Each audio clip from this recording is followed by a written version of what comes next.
Hey guys, just me, Mr. Plazik here. What I'm going to talk a little bit about now is going to be lipids and fats. So it's our third macromolecule that we're talking about. We talked a little bit about carbohydrates, we talked a little bit about proteins, and now we're going to move into this whole entire idea of lipids or fats. When we take a look at lipids, why they're needed in your human body, they do four basic things. They provide insulation, they repel water, they act as a water barrier, and they provide energy storage. Fats are relatively huge molecules, so they have a ton of energy that's located in them. So this lecture series is going to deal with lipids, and we're going to take a look at the biochemistry of these lipid-like molecules. So we take a look at lipids. Lipids is a general term for organic molecule. We usually call fats and oils. They also include waxes, like candle wax, phospholipids, which are part of the cell's membrane that we'll talk a little bit about later, and steroids. We're going to focus on fats and oils. These molecules usually do not dissolve in water.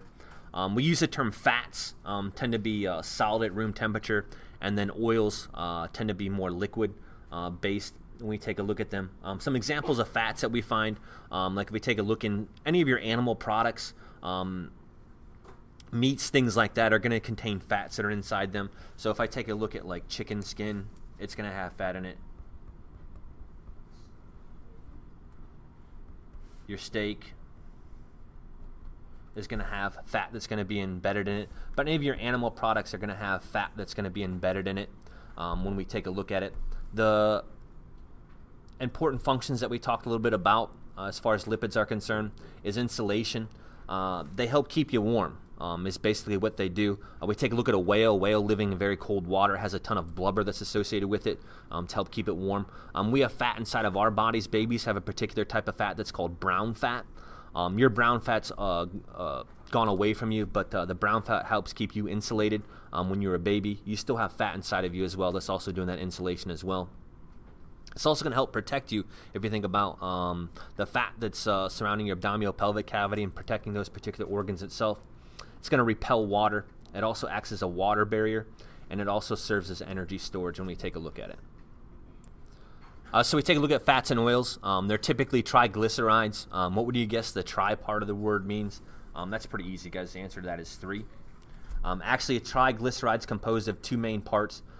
First, we have a glycerol molecule, and a glycerol is a 3-carbon alcohol with a hydroxide group on each carbon, and it asks you to draw a glycerol molecule.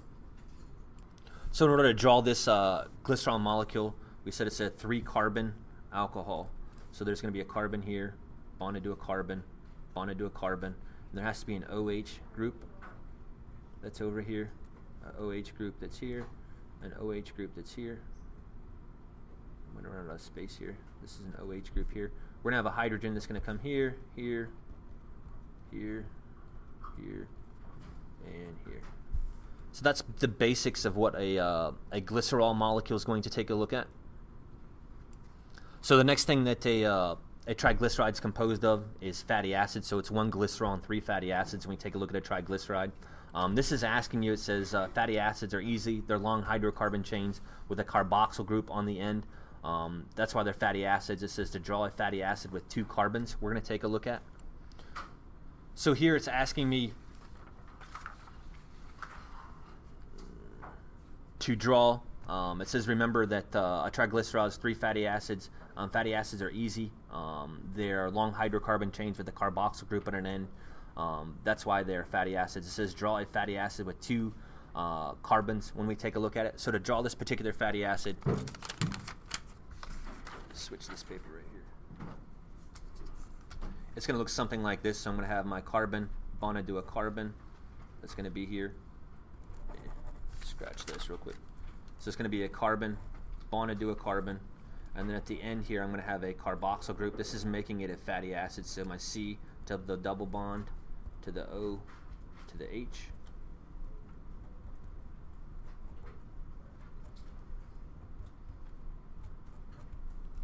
And that's a fatty acid that's here. What I'm going to talk about next is I'm going to talk a little bit about the difference between saturated and unsaturated fatty acids when I take a look at them. So I'm going to show you a diagram of a saturated fat and an unsaturated fatty acid. So up here you can see we're taking a look at two different fatty acids. These are long chains of hydrocarbons with a carboxyl group at one end. This top one's called a saturated fat. Saturated fats tend to be solid at room temperature, and then unsaturated fats tend to be liquid at room temperature. These are mostly your oils that we take a look at. We can see that there's a double bond in between each of the carbons that are here. And that's the way that you're able to identify saturated and unsaturated fats when you look at them from a molecular composition, is that the saturated have single bonds in between their carbons, and then unsaturated fats have double bonds in between their carbons. These are more of your oil-based products that you have. Saturateds are more of things that you find like an animal fat, stuff like that is where we're going to find the saturated fats compared to unsaturated fats. So what we're going to do now, guys, is we're going to go through the dehydration synthesis process in order to join this glycerol with the three fatty acids. You guys kind of know by now, dehydration synthesis is the removal of water in order to build something. In this case, we're going to take the OH group off of each one of these fatty acids. Notice that these are these three fatty acids that I have here, fatty acid here, fatty acid here. There's a fatty acid that's here. And basically I'm going to remove the OH. So you're going to remove the OH from here, from each one of these carboxyl groups. That's right here. And they're going to remove the H from each one of these glycerol molecules right here.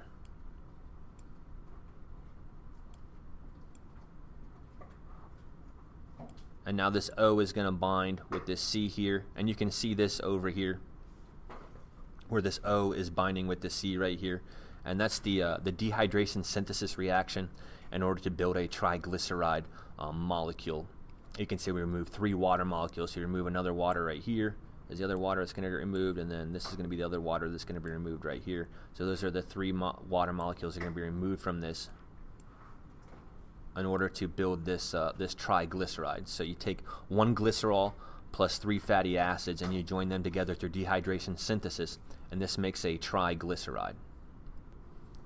So that's what this this problem here was asking you guys to go through, and was asking you to draw in or to build that particular fat that we did a little bit earlier that I just showed you. We're going to move down into practice now, which should be relatively easy for us to get done.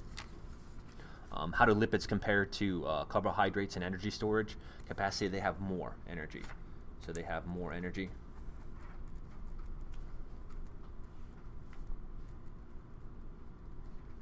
They have quite a bit more energy than the carbohydrates themselves, because they have a lot more bonds.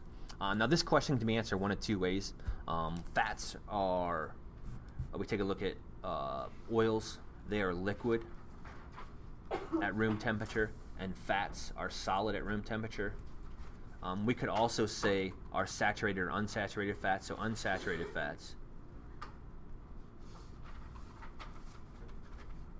tend to be liquid at room temperature, and then saturated fats tend to be solid at room temperature. Seals, whales have a layer of blubber, which demonstrates what property of lipids. That's going to be the insulation. Why don't you melt in the shower? The reason that you don't melt in the shower is because of lipids in your skin. So they kind of perform that function as kind of a water barrier or water repellent, and they're in your skin. You have these lipids. What's the functional group of a fatty acid? Well, the functional group of a fatty acid, when we take a look at it, is a carboxyl group. A functional group of a glycerol molecule is a hydroxyl group. What are the four main parts that make up a triglyceride? And that's going to be one glycerol and three fatty acids.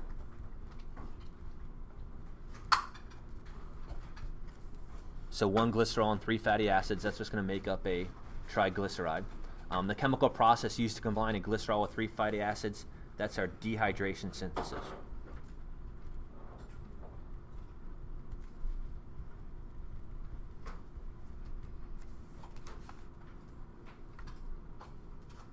So that's just the basics of lipids, kind of how they're formed, what they're used for in your body. Remember that dehydration synthesis, that's a big key. One glycerol and three fatty acids. If you note in class, we often did this sign that was right here where my knuckles represented the glycerol, and then each finger represented a a fatty acid when we took a look at it. If you're confused about lipids or any of these macromolecules, please don't hesitate to see me in class prior to the test itself.